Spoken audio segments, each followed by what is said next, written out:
This episode is going to be freestyle because apparently our listeners like it when we're a bit more conversational and we actually act like we like each other. So that's something we're going to try and do today. Wait, you guys are acting? Have you seen that? No. What's that off? Will Poulter goes, wait, you guys are getting paid? No, I don't get it. Dead joke, Cameron. That's been cut out. So. Right, okay. Welcome, ladies and gents. Welcome to the episode. Episode number, I don't know, but we know what we want to talk about today. Do you know what we're going to talk about today? No. Cameron just shook his head for those that are listening on an audio platform because they can't see you.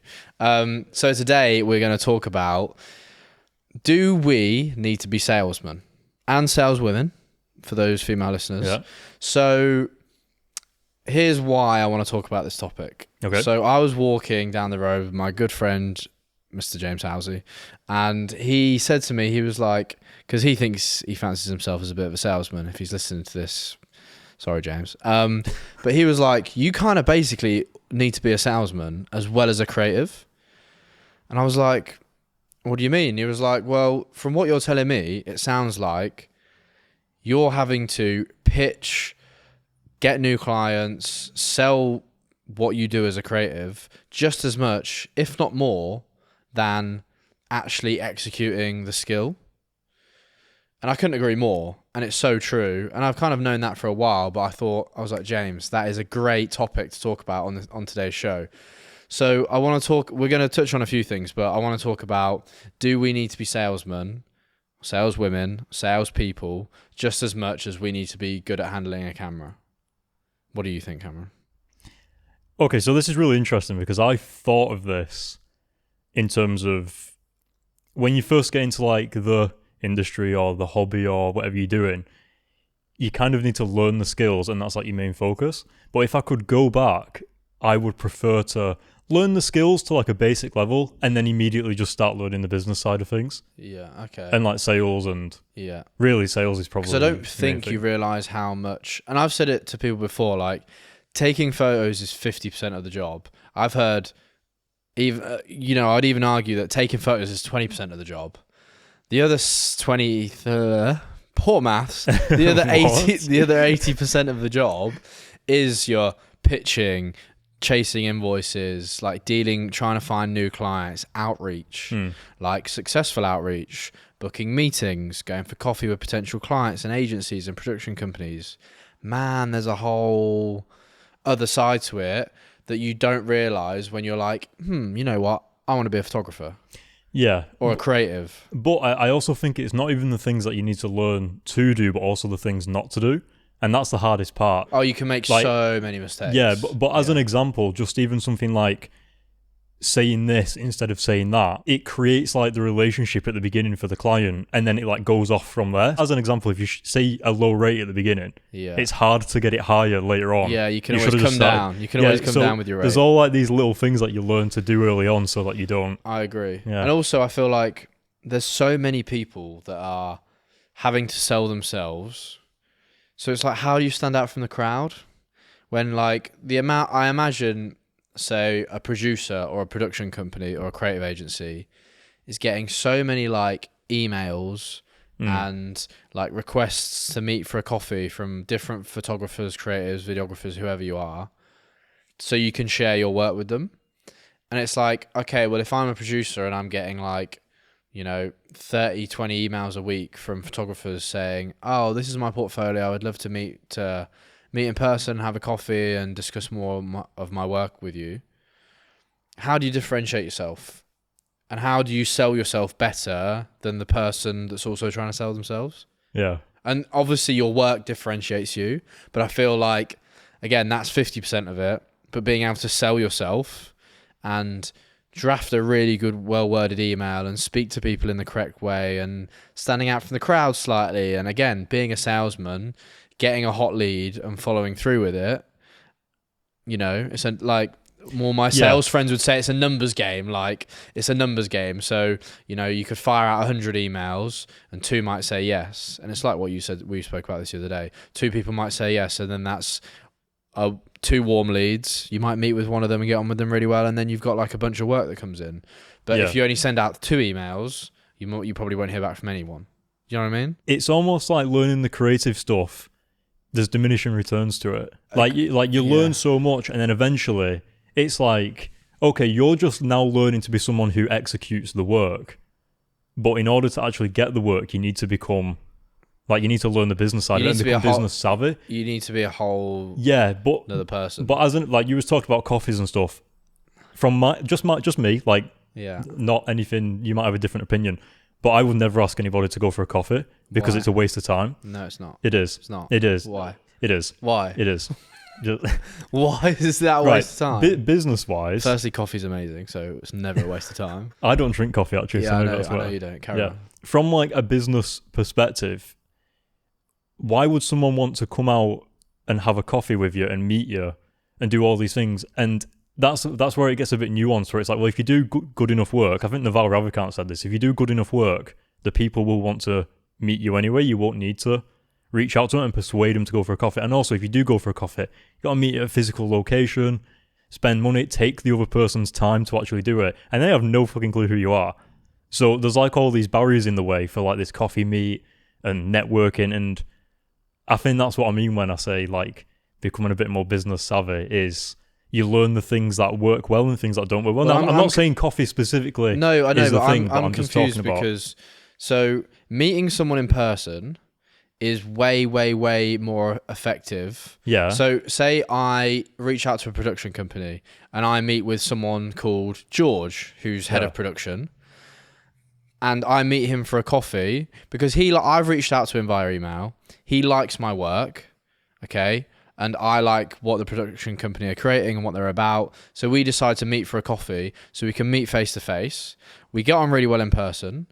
He's put a name to the face and like you've spent physical time with each other. So therefore you've made more of an impact than you would over an email or even a Zoom. And then basically next time he's got a job that comes in that suits me, he'll be like, oh, what photographer can I get in? Oh, like, I enjoyed spending time with Matt. He seems great. Had a great chat with him in person. Love what he's about, and I like his work. I'm going to get Matt on this job. So that's the benefit of meeting someone physically. Like, whatever scenario that's in, whether that's like going for a meeting in their office, meeting for a coffee, like it usually is going into their office for a coffee. Okay, meeting in their office I think is a bit better, but I get it that like in physical person, there's a lot more of like, you develop more of a relationship, there's a bit more of an impact, and obviously you get to, but if I was in a producing position and someone was like, here's my work, like, can we have a coffee and have a meeting? I'd think, instead of me wasting my time having a meeting with you, I'm just going to put you on set on the next job and I'll just meet you there. And then we can kill two birds with one stone. I can see how you work. I can also meet you and get a feel you're for then you. Running the risk of like, if you don't get on with them and they're not a nice person. But it's also better than wasting my time going for a coffee. No, wait. No, people would argue that that's not a waste of time because if they turn up on set and they're an absolute dick, then the vibes, we've already talked about this in previous pods, how important it is to work with people that you get on with and have synergy with and you like. If they're a dick and they're not finding that out until they're on set and the shoot's horrible, the talent's unhappy because they're a dick. It depends. That's what I mean. It depends on both people. I agree with you when you say it needs to be as little as like inconvenient as possible. Yeah. I agree. So like I'll meet you at your office and we can have a chat and I'll come in. Like Tori, who's my old agent, set up meetings for me to go to production agencies and creative agencies. And I would go to their office, they'd offer me a coffee, and I'd sit down in front of all the producers and showcase my work and chat about what projects I'm doing at the moment. And they got to meet me in person. Yeah, I think it's better to go to their office. Which goes a long way. But you have to be a salesman. Now I don't have an agent anymore, but like Tori had to like pitch me to like get me in that building and sell me. So I was able to have the opportunity to pitch my work and like meet someone in person. So you have to be a salesman. And back to the original point, like, you know what, I'm not good at this, and I'll like admit that, hands up, like I'm not great at doing it, and I could get better, 100%. And I don't reach out to production companies enough. I don't reach out to creative agencies enough, and it's something I need to do. But yeah, you have to have a whole nother skill set, man. And that's like in sales. You have to know how to sell yourself, how to speak correctly, how to send out the right emails, how to like speak to people in person and chasing people and all that kind of stuff. There's a whole another world to it. It's mad. Yeah, well, that's a bit of a misconception where people think you get into it and you do the work and you'll find clients and you'll get all these things. But really, if you're running a business, the main things you guys should be focusing on is marketing and sales. Yeah. Because they're the things that bring in the money and they're also the things that bring in the clients and all these things. So if there's ever an opportunity where, say like if you're a video editor and a project comes in, you should probably outsource the video editing as much as possible, or just every single job, as long as you break even, because your job should be focusing on the sales and the marketing to bring in more clients to make more money. And I feel like people get stuck. I get stuck in But what if you love video editing? Well, that's the problem. It's like, well, do you want to scale or do you want to be the person who actually does the work? Yeah. And that's where... That's the difference between building a business and working for yourself and being happy with working for yourself. Well, no, because you can... So you can still work on your own, but it just means that you're not going to... the earning potential gets limited to a certain point. Yeah, because it's limited to only you and what you can do. Yeah. And I get stuck in it, so I'm not an expert. Yeah. But have you read Essentialism? No. Okay, well, it talks about doing the things that you have the most impact towards. Okay. And so if you're a video editor, for example, you can probably pay someone else to do the video edit for the client. Yeah. And you can video edit the stuff that actually brings in more clients for you, which is like your work and putting stuff out on social and all that. Because otherwise you're just wasting time. Well, not wasting time, but you're just putting all of your efforts into the client work. Meanwhile, your Instagram and your marketing is getting neglected. You could 100% be a bang average photographer, but if you're really good at marketing yourself and you're really good at sales and you're really good at like reaching out and gaining new clients, then you're laughing. Oh yeah. Like the amount of money and business you can turn over and make is nuts. Is nuts. People who aren't as good as you are making more money than you because they simply like, I think they believe in themselves, but I think if you change the quote, it's just like they're better at marketing than you. Yeah. So they can be shitter at the job, but because they're doing... You know, and I don't know if any other creatives that are listening will be able to relate to this, whether you're a photographer, you're a videographer. Sorry, my phone is on work. It's on work mode. What? That, well, is that do not disturb, allowed emails. That is not do not disturb, is it? Allowed emails through, sorry. Yeah, sorry, right, well... Sorry. I think every creative like could probably relate to this potentially that is listening. You know I've been in an Adidas store before or like another shop and I've seen some imagery and I'm like, I know I could do that. You know, I back myself to do that. And it'll be the same, I imagine, if you see like a video ad or, you know, whatever kind of creative you are, you know that you back yourself to do that to that standard.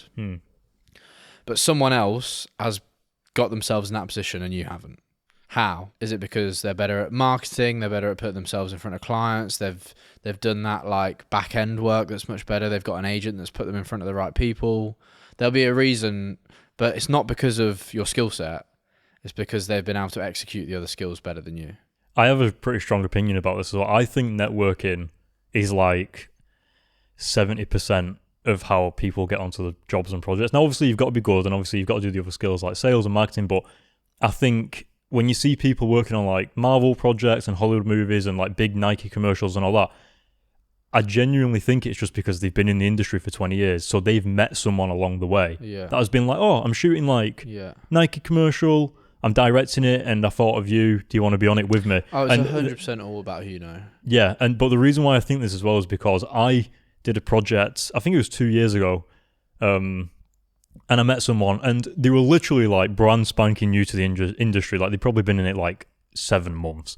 And they were like, oh, I'm shooting the Black Widow movie for Marvel. Like I'm on set. And I'm like, you've been in the industry 7 months and you're already on like Marvel movies. Like what's going on? And he was like, oh, well, I went to uni with like some people or like part of his course or something like got him into this thing. And he knew people and they were originally on one project with him. And then they went and shot a Marvel movie. And they were like, oh, do you want to come and help us on this? And I was just like, man's literally jumped like 100 levels just because he knew someone. And so I'm not saying that you don't have to be good at what you do, but again, I think it's diminishing returns on your skills. Like as soon as you get to a certain level, your skills don't matter as much because then the people you know in your network take you the rest of the way. Yeah, I agree. Maybe you put a pause on your skills and you learn like the networking and the business side and the sales and all that, and then maybe you come back to your skills later on. Like I don't remember the last time I actually went out of my way to learn something brand new. Yeah, see, I feel the exact same at the moment. It's been a while since I took the time to really upgrade my editing style or hone in on that kind of thing. I feel like But that's not a bad thing, though. I know. I don't. Yeah. I know I need to though. Yeah, you don't come across a project though where you can't do it. It's like the it's true, skills you already have are, Yeah. are good enough. Yeah, that's true. Yeah, I don't see a brief and I'm like, I can't execute that. Yeah, But I completely agree, and it's interesting, isn't it? it's kind of annoying. Yeah, but I'm sure everyone, like people listening, can kind of like relate to the frustration. Yeah, Which just shows how, like you say, it's all about who you know. Most of like the bigger shoots I've done or the famous faces I've shot are all because of someone I knew that could put me in a room with that person to get a photograph in like a 5-minute window. Yeah. It's that preparation meets opportunity thing. Where it's like anybody can put you in a room, but if you're not prepared and you don't have the skills, then it's kind of like a wasted opportunity. Yeah, no, that's very true. But they go hand in hand. Like you need to have like that person to put you in that position, Yeah. or you put someone else in that position, maybe. Yeah. And you might have had to do the work for 5 years to meet the person to put you in that position to execute the job. Did you? I'm not sure if you heard about that story about someone that needed treasure being retrieved from like the bottom of the ocean, and it was like at a certain depth that like only a specialist diver could get. Right. And I think he got like 150k from it. Right. And the treasure was worth like millions. Yeah. But people would go 150k for him to dive down for 30 minutes. Like, oh, what a lucky guy. And it's like, yeah, but man was specialized at diving to that depth. Yeah. Like he wasn't like, and that's it was preparation meets opportunity. Like he had this very specific skill. Well, it comes back to you're not paying me for the hour's job or the 3-hour shoot. Yeah. You're paying me for the years of experience that I have in order to execute that job in 1 hour. Yeah, yeah. It goes back to that. Like I've heard that quite a few times, and I've seen it in the creative industry a bunch of times. It's like you're not paying me for the 3-hour shoot. You're not. I can do the job in 3 hours, and I can shoot the campaign in 3 hours, but you're not paying me for the 3 hours. You're paying me for the 6 years of experience, the money I've spent on kit. Do you know what I mean? Like all of the stuff that like circles back into it. The minimized risk. The minimized risk for the job to go wrong. For the job to go well on your part. So, so I don't screw up. Like, you could pay less but have a higher risk of the job going wrong. So yeah, you're so right. You can really fall into that still. Like, by the way, this is if I ever had to tell anybody, which no one told me, I think you need to have 2 sets of rates. And I don't know if you do either. Okay, interesting. I think you need to have a rate for when you work with other production companies, and then you need to have a rate for when you work directly with a client. Because if you charge a client like 10k, for example, or like 6k or whatever, you can't go to a production company and be like, yeah, my day rate is like actually like I'm just gonna like 10k or 6k because it's their client. Like if a production company's hiring you, it's their client. Like you're like there's a middleman between them and the client. Yeah. Like you work more on like either a project rate or you work on like a day rate compared to you working off like value because the production company is charged by value to their client and that's why they can hire you. And I never knew that, so I think that might be something to point out since we're talking about it, where you should figure out 2 different things. Does it make sense? That makes 100%. I don't. Honestly, at the moment, I don't have like 70% of my jobs aren't production companies hitting me up. Clients. They're direct clients. Are they? Yeah, but that's because I'm not shooting that many big production things. Yeah, but it's better to have the direct client. Yeah, it is. Like, not that I don't like production companies, just to point that out. FYI, like, I love production they'll companies. agree. Like the production company will agree it's better to have like a direct client than another production company approach you, because you have to work off industry rates compared to if it's a client you charge based on like what it's worth or whatever. And so to circle it back around to what I was mentioning, the reason why I mentioned it was because you get stuck on charging for how long is this going to take me? Yeah. And like how many days is this? And I think you should try and step away from that as much as possible. It's like, well, how much money is the client going to get out of this production? Yeah. How many things are they going to sell? Do you know what I mean? So, that all kind of circles back into it. Okay, well, how do I become a better salesman then?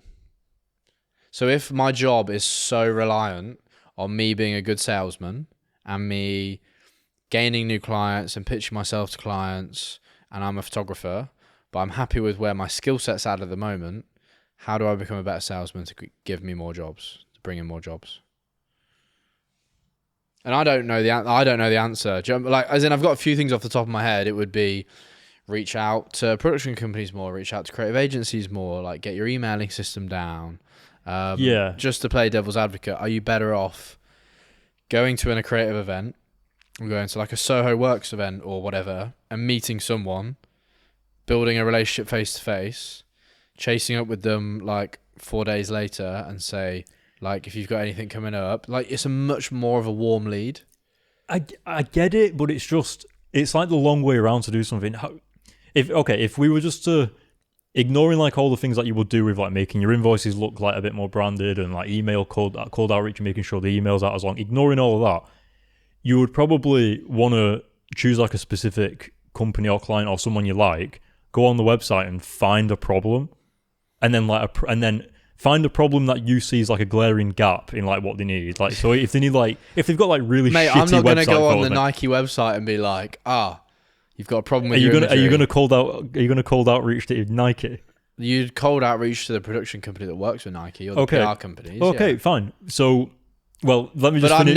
I'll finish this example first. But really, that's the thing where you want to like approach someone with a problem and then like a solution. But I think that's like, more relevant if you're a website designer. Well, no, like, it could be anything. Well, it don't have to be a website. Like if I was doing video, there's like a million things I could find. I could find a YouTuber that's like, oh, like your production quality, like it's looking great, but like this is the job I do. I agree if you're trying to find like new clients that are like mid to low level.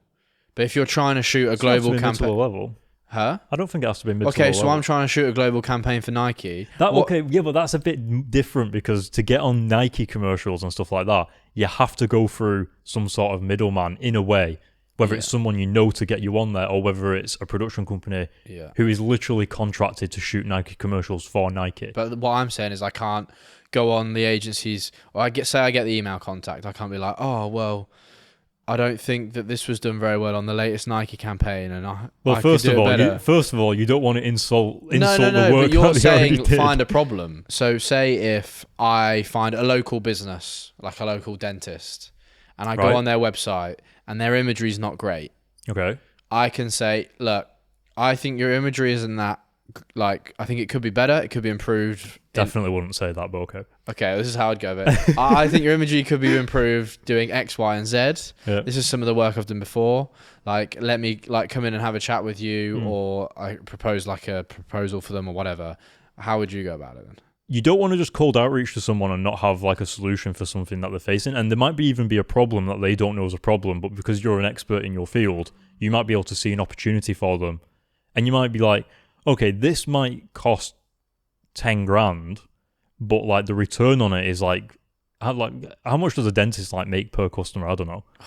Like, let's just say that it's like 100 quid or whatever. You would just like speak to him, like maybe you could create a series of videos to, I guess, introduce the staff, or maybe you can do testimonials for like reviews for their business. Like all these things will lead towards. So you're a not saying thing. What the issue is. You're just saying how you can make it better. As an example, like if you have a video on your website, it immediately improves Google SEO just because you've got a video on the website. Yeah. So even dentists, if they don't have a video on the website, immediately it's more beneficial to have a video just because of that. So there's all like these little things. Yeah. Businesses work differently because businesses, you spend money and you get like a return. And it's like, how big of a return is that versus the risk of spending the money? And that's very business savvy, and it's a very business way. And I've heard this before about like trying to gain new clients, get them on retainers, nail down new clients, all that kind of stuff. But I feel like it goes so far into business that it's not creative. Well, they say these are two separate entities, man. They are just two separate entities. Well, that's what they say about creatives, though. They say that if you're creative, odds are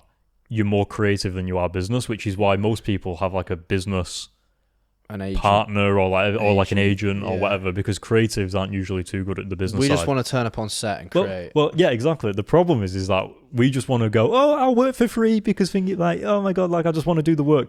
And eventually you have to kind of realize that your skill set and like what you're bringing to the table is actually worth to the right client thousands or even hundreds of thousands depending on the project. Yeah. And even though you would do it for free, it doesn't mean you should. No. It's something I know I need to do. So like my first idea is to use like ChatGPT to create a really good email template that's like still personable that I can send out if I ever have like production companies and stuff. Okay, well, off the back of that, Mm. immediately what I would do is create more of a process for when clients come in. So if you've ever bought anything that's premium, it's more of an experience. You go into the Apple store, you like someone's there like with a fucking iPad to like talk to you all the time. Like they don't even go away to get the product. They just boop boop boop, and then like the product gets brought out to you. Well, like boop, boop, boop. When you open the item, they made it so like the box opens slowly, and it's like, whew. And they did that on purpose as like a marketing thing, so that it felt premium when you opened That's it. Cool. All this point. So what I do, at least in my video, like production company at the moment, is when you onboard a client, it's more of an experience where they get brought into the family. It's like, welcome to the Burst Media family, and they get like an onboarding process. Yeah. And anything that's premium, it takes longer to do. Yeah. And that's like the whole thing. So if I was talking to someone specifically in video or photo, I would say like optimize your processes so that there's a bit more of an experience when someone's talking to you. Yeah. Or like someone's onboarding. Or I need to nail down that whole process from start to finish. Oh mate, I got you. Create more of a process. Can you help me? Because say someone inquires about a shoot, and if it's someone new, I need that whole like, okay, well, once you've figured out what you're shooting, here's the contract, here, and we've spoken about this in previous episodes, like, here's the upfront fee, here's this, here's that, here's the onboarding process, and here are your final deliverables.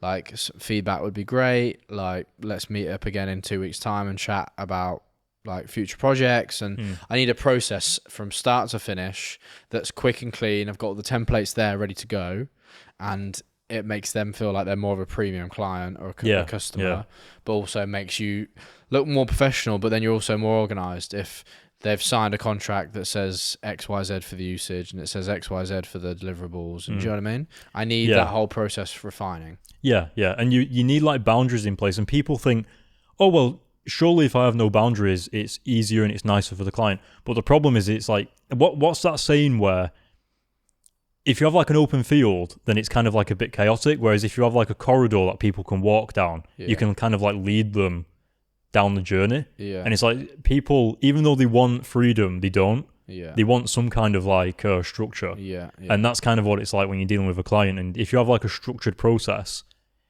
it's not necessarily seen as a boundary, but it's seen as being more professional. So if you have policies in place where you pay 50% up front, you only have 3 rounds of feedback, you have to give feedback within 3 days. Yeah. If they don't get back to you within 3 days, it delays the project. If you don't get back to us within 2 weeks, then we sign the project off. Yeah. And that's it. And we just final invoice you at wherever the project is at. Yeah. Like all these things, even though it's putting restrictions on the client, it's also more of a foundation of like, oh, like this is like legit and accountable in a way. Agreed. Yeah. Agreed. And also, if you are who you say you are, then you're going to have loads of clients. If I let all of my clients just roam around freely, then it's going to be a nightmare. So you have to have a structure. Yeah. To kind of That's like, something I need to get better at. Yeah. And I need your help. I'd be happy to help. I could use ChatGPT to really create all of those templates, couldn't I? Really? Okay. Interesting. Okay. And you touched on free work, like. You kind of said, "Oh yeah, I'll do it for free," and that kind of sparked a bit of a thing in my head. When do you think it's acceptable to do free work, and when do you think it's unacceptable to do free work? Because I've been doing, I feel like anyone's starting out, and if anyone is starting out, and they were me 5 years ago, I've always said I did free shoots to start with to build my portfolio, because building your portfolio is really important. It's what people look at when they hire you. And you've got to have like a good portfolio underneath you in whatever sector of photography you want to go into in order for you to pitch yourselves to clients. But when do you draw the line? When do you do no more free work? I still do free projects now. They're personal projects, and in whatever capacity that's in, like I'll be out of pocket, to put something out and create something that I want to see in my portfolio in order for me to level up. And I think that's when it's acceptable. If you're at a certain point in your career, if you're starting out in your career, it's acceptable to do the free shoots. If it's a shoot that you want to, or an area of photography you want to go into, and it's going to look good in your portfolio and benefit you. I feel like when a job comes in, you've got to weigh up like a few different things. Is this a job that would go on my portfolio and is the direction I want to go into? Is this a job that isn't what I want to shoot, but it's going to pay the bills, so I'm going to do it anyway? And I feel like you've got to figure out where it lies in those two categories before you then like move forward. But if you're starting out and you're like, you don't have much of a portfolio, or say I want to be more of a sports photographer, a sports job comes in and I'm not going to do it for free, but if the budget is lower, but it's something I really want to shoot and it's something I know that would look good in my portfolio and I feel like I can execute it really well and it's going to help me get other sports jobs, then personally, again, guys, this isn't like a right or wrong answer. This is just from my experience and what I've done. I would accept the shoot at a lower rate in order to enjoy creating it, have something for my portfolio that I can then pitch to other sports brands. If it was a shoot that came in that was way under budget, but it's also something that I wouldn't usually share and is not the direction I want to go in, I would say no. We're talking about the same thing where it's like you have to weigh up the exchange of value. That's a better And like when you're first starting out, every single shoot, if you've got no portfolio, every single shoot is of value. Yeah. However, you also have to be careful because if you do too much free work when you no longer need it as much, then that's where you need to start weighing up the exchange of value, whether it's, am I doing this project to get like in that social circle and in that network? Am I doing it because I need this from a portfolio? Am I doing this just because it'll look good to like be on set and like meet people? But you have to be careful because it's like a hidden thing that creeps up behind that you don't know about, is that if you do free work all the time, not only do you get known as the person that's cheap, but you also develop a client network of just cheapskates. And you end up like you'll be super busy, but all of your clients will be like 200 quid. Yeah. And then you're like, how am I like run off my feet? And then it's harder to then make that jump between being paid 200 quid for a shoot and being paid $2,000 for a shoot. Yeah. I don't know the maths, but say if you did 10 shoots at 200 quid, you make $2,000. Yeah, I like how you hesitated there. Yeah. Was it $2,000? You make $2,000. But you could do one shoot in 10 days and make the same amount of money. Yeah. And have the other 8 or 9 days to relax, recuperate, edit, reach out to new clients, personal projects. Do you know what I mean? Yeah. So it's hard once you've built a bit of a thing for yourself to then switch from charging 200 quid a shoot. If you turn around to all your clients, if you're only charging 200 quid a shoot, I want $2,000. Existing clients, they'd be like, sorry, what? It's harder to take a client that you've already got to a higher rate than it is to just get a new client and just onboard them at the higher rate. Yeah. When I was first starting, I used to listen to Gary Vee a lot, and something that I always come back to, which is like the foundation of like everything that just puts everything into perspective. And he used to always say, like, put yourself in a position to succeed. And that means like lowering your expenses, but also increasing your rate, all these different things. And if you truly put yourself in a position to succeed, then you can tell all your clients, by the way, I'm charging you 10 times as much now. And the ones who actually value your work will stay, and the ones who don't will leave. But you've put yourself in a position to succeed so that if they do leave, you'll be okay. And by putting yourself in a position to succeed, you put yourself in a position to be able to say stuff like that to your clients because I don't want to say you don't need them, but like you're in a position where you can take a risk. Okay. Like typically when you're more established, you don't do work for free because the expert doesn't work for free. Even if it's with a client, you'll just do it for a reduced rate. Yeah. Because if I'm doing it for free, then I'm literally paying to do it for you. Because there's all cost in everything. Going back to rate, I want to play out a little something here. So just roll with me. Okay. Oh yeah. So I'm the photographer or I'm the creative. You're the client. You email me asking me if I'm available on the 15th of July for a shoot. Yep. And I say, what's your budget? And you say, what's your rate? What's your budget? No, but what's your rate? No, but what's your budget? What's your rate? What's your budget? What's your rate? What's your budget? And that will keep going on and on and on and on and on and on until someone gives in and someone lets some numbers slip. And before you know it, you've lost. I have some opinions about this, by the way. Some people say that you should say what's your budget, and other people say that you should say your rate just up front. If you're who? Sorry, let me say again. Yeah. If you're the creative, yeah. Some people say, oh, you should just say your rate up front. And other people say, oh no, you should ask what the budget is because you might get paid more. Yeah. Say like if me and you were talking right now and it was a project that I've not really done before, but like I'll talk to you about the problems, like, oh, what we're trying to do, like how many customers do you want to get? Like just, it can go in a million directions. Yeah. Then if you don't have a budget, I'll say, oh, well, it typically is in this range. And then I'm like, are you comfortable with that? But if it's something I've worked on, if I've worked on a similar project before and I already have an idea, and you just think, instead of us spending 15 minutes talking on the phone or half an hour, and you're not sure if they're like a serious client, immediately you would just go, before we get into any of this, just to let you know, a project of this type is usually within like the 20k to 10k range. Yeah. Is that something you're willing to spend? And immediately it's like... It'll eradicate any other. Yeah. So some people say, do you say your rate up front or do you ask the client for a budget? I would say get them on the phone and figure it out. I always try and get the budget out of them first. Yeah, and that's what definitely. That's what people that I know who are agents and stuff have always said. Try and find out the budget. Try and find out the budget and keep kind of like, obviously you've got your day rate and then you've got usage fee on top. Oh my God. Okay. So no, I wouldn't do any of that either. I would just chunk all that into one price.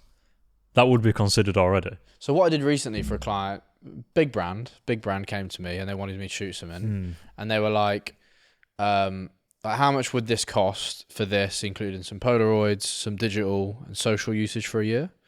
And I was just like, listed my day rate, listed the cost of the Polaroids, listed the cost of the usage, and just like so they could see it individually broken down, and then added I hate that, by the way. And then added it up at the end. Got there in the end. Then added it up at the end so they could see the total price, but they can see the breakdown. Yeah. Which I feel like, instead of just slapping them with like, oh yeah, this is $2,000, being like, well, it's 900 quid for this, and it's 300 quid for this, and it's 400, you know? Yeah, I get you, so but they it doesn't matter understand where you've come from. Is this a client or is this a production company? That client direct. If it's a client, yeah. I was going to swear then, but the client only cares about what they're paying, and that's it. They don't need to know the details. They don't really give a shit about like the breakdown. And the problem is if you give a breakdown, then it allows them to nitpick. Like if I was like, yeah, color grading is this much, production days this much, like this is how much the equipment is, then they might go, can we not have any monitors on the cameras just to like reduce the... And it's like, okay, so you've just made my job a million times harder on set. And I've had it before where I did a 4-day shoot a few years ago, and for the type of shoot, just me, all the equipment, lighting, 2 cameras, any props, I guess, or whatever. Yeah. And because of their budget, they asked me if I could get rid of my second cam op or like my assistant or whatever. Right, yeah. And I did. And it was the worst decision ever. And that was because I told them that having like this extra person is like where the additional cost comes from. Right. If I gave him a breakdown and it was like let's call it, actually I'm going to make it sound cooler, 16 grand. Right. A better example, I don't want this to be dragging on for the listeners, but if you're getting a haircut... Yeah, but that's only one process that's happening. No, but I don't care about the scissors, I don't care about what razor you use, I don't care about what hair product you use. Yeah, okay. I'm going to look good at the end of this, and that's all I care about. And if you tell me, oh, it's 35 quid, obviously I'm a guy, so it's a lot cheaper than probably some of the ladies that are listening getting like, you know, all that. I don't know, there's probably some people listening thinking 35 quid is bloody expensive for a haircut. We are in London though, remember. So. I do mine for free. Yeah. I've grown it out a bit. Like, it's quite long right now. Yeah, this is actually long. This is like 3 days of growth. I actually think that looks pretty good. You have like 5 o'clock shadow all over your head, and it joins to your beard as well. Yeah, some people have said they like it a little bit longer. People that are looking on the YouTube version, look at like the lighting on Matt, like the shine on like his head here, like the little glint from the window in the background, all these things. Just my greasy mate, egg. you're fine. Oh, yeah, you're fine, mate. It looks fine. Anyway, the textured look, you know. Back to the haircut and back to the thing. I hear what you're saying. There's no point breaking down the prices for them to nitpick. So that's interesting. I didn't think of that when I did that. It's like business psychology, I guess. Yeah. Have you ever been in a situation where you didn't think about it, and then, like, if you're buying something and then randomly they say something to you and you go, oh, I didn't know that I had the option to like decide if I could, and then you go, oh, what's the cost? And even if it's better for you to have, you've been given the option not to have it. So therefore, it's like, you're like, oh, I might save myself some money here. Yeah, but then if it goes wrong or the job's not as good, then I'm still to blame for it as the creative. Yeah. And it's like, I should have just not given you the option and just chose to make it good quality for you. Yeah. Try and get the budget out of them. If they're not willing, just give a general fee in an area and see, are you willing to pay this? Give a range. Give a range. Yeah, give a range, and also say the highest price first. Mate, I've got someone arriving in 9 minutes. Jesus, I didn't realise it was that time. It is that time. But Oh wait, no, she just texted me saying it will be more 6:45. Oh, decent. Okay, let's carry on. Don't worry, folks. We've got 15 more minutes Yes. of our time. Yeah. Perfect. Okay, that's fine. Also, talking about equipment and stuff, I used to think that you needed equipment to get the job done, but if I had to start again, I'm pretty sure I could start again and not need any equipment, and I could still get the projects. Can you work something out with me here a sec? Okay. So like I keep umming and ahhing, as you know, about buying this new camera. Yeah. That Fuji GFX 100S. Realistically, the whole thing. So I can get it secondhand, like new, from MPB or MBB or whatever it is, for £4,500. Okay. Lenses are going to cost me grand and a half each. Realistically, I want 2 lenses for it. Marry the lenses, date the cameras. Yeah. Realistically, I'm looking at £6,000. Okay. It's a lot of money. Mm-hmm. So I'm kind of like, do I not bother buying it outright and just renting it in for jobs? But then I'm like, but then I can't shoot my personal projects on it that aren't bringing money. Do you know what I mean? I think this comes down to like your own personal and also, mate, philosophy. It's not cheap. It's not cheap to hire. How much is it to hire? Well, I hired it the other day off Fat Llama, and I don't want to be hiring off Fat Llama every time. Yeah. But it cost me £300 for like 3 days. Okay. So it's like £100 a day. That's not that bad, but I suppose again, it comes down to like what your personal views are on buying equipment. Yeah. With video, we change lenses so often. Like you have different like elements on the lens, all these things. Whereas with photography, you have photo lenses, and I'm not saying you don't have like special lenses, but they are special. That's gonna be such a... That's going in the intro to this episode, mate. If there's a project that I do on a regular basis that involves crew, it involves a certain lighting set, it involves a certain amount of cameras, odds are if I just owned like 1 or 2 cameras and I owned a bit of lighting, I would rather just rent all the lighting, rent like any of the adapters, rent the lenses, and then maybe just take my 2 cameras as mine to set. Yeah. But everything else is rented. So essentially, if you want to rent like 1 or 2 things, it's a hassle. But if you're renting, if there's things that if you're kitting everything out, then it makes more sense to get everything together. If you're needing this thing for big projects and smaller projects, then just buy it. Right. Yeah. Because then, like, you're gonna need it when you don't even need everything else. Then, aren't you? Yeah. You just kicked the table. I hope that didn't affect the audio quality. Sorry about that, listeners and viewers. That's Matt's fault. Sorry. Is there anything that we can say to wrap things up, or is there an additional question? This is not the end, but this is we've done 6 episodes now, and the reception we've had has been really good. Oh, it's amazing. It's been really good. And it's got me excited for, doing more episodes. We weren't even meant to be filming today. I texted Cameron this morning, like, mate, let's just record. Yeah. I'm in a good mood. Catch me while I'm in a good mood. So let's record one. So, yeah, like, I've been really enjoying it. The response has been really good. The feedback's been good. Like, the reels have been doing well. On Instagram, especially, like, really happy with them. So I have been really surprised at just how many people have reached out and been like, "This is exactly like what I needed." But hopefully, I think if you've been listening and you've made it this far, then, as in, like, you've listened to the episodes, whatever episodes you've listened to, I just think like any constructive feedback is really appreciated. Yeah. And if there's anything you think we can improve on, let us know. And if there's any topics you want us to talk about. Best believe we've got some cool guests lined up. Honestly, some of them are already recorded, so we already know what they're like. Some juicy stuff in there, some really interesting stuff. And it's not, we haven't just got photographers on or videographers. We've got we had the influencer of the year on, we've got big time producers, we've got like all sorts of stuff. So, digital creator of the year, I should say. Sorry, he'll get angry if I said influencer of the year. Thanks for the support, basically. It's just a message I really wanted to say. Yeah. Because it's been really good. That's so sweet, Matt. Thanks. Just, blessed but grounded. Yeah. What I like as well is that we're also talking about things that I actually haven't thought about too much. Like, you almost... That's better, though. Because you are a creative, you're just in it with everybody else. Yeah. So, like, the viewers, like, people listening, like, we're basically just exactly the same as you guys that said we're just talking about our stuff now. But I think the big thing for us is if there's any topics you want to listen to... Yeah. And like want us to speak on, let us know.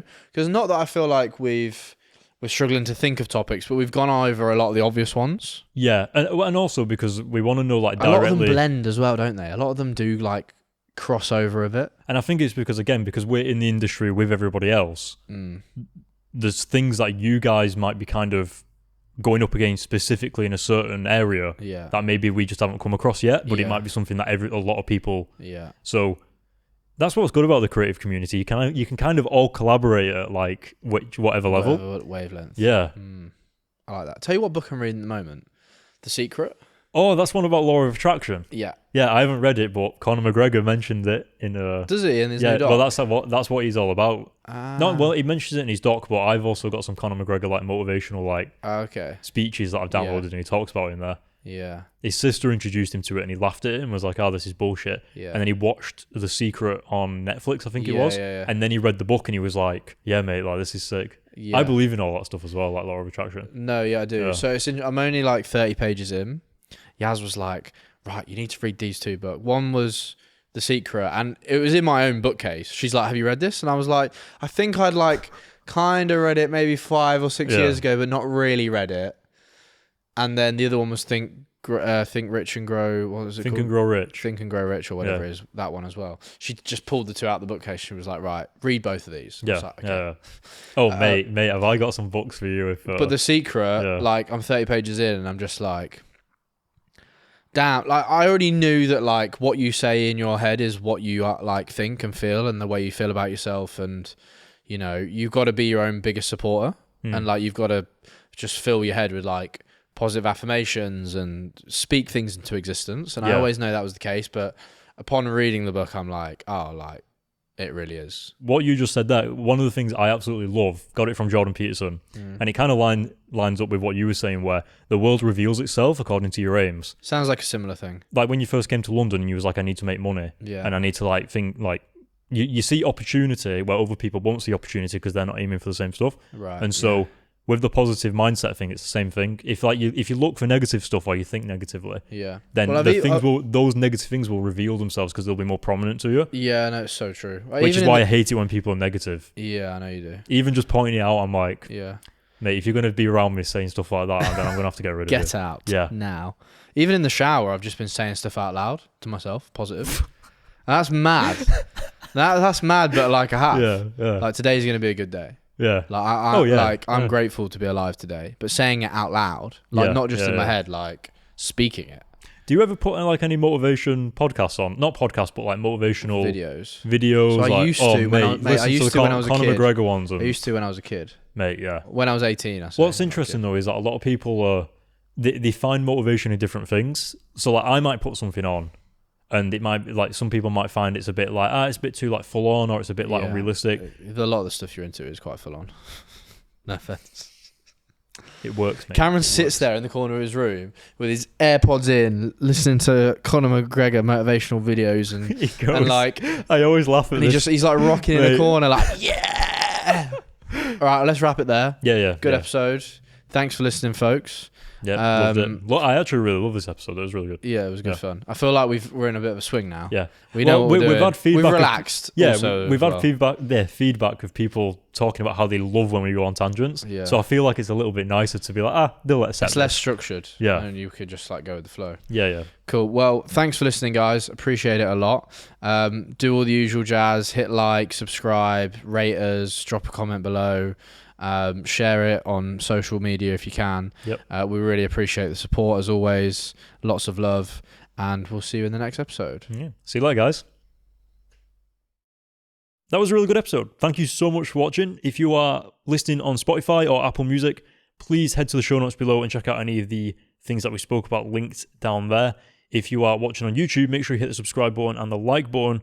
And if you want to hear about more topics, maybe even some that we haven't spoke about, please leave them in the comments below and we'll make sure to check them out and maybe make an episode on it.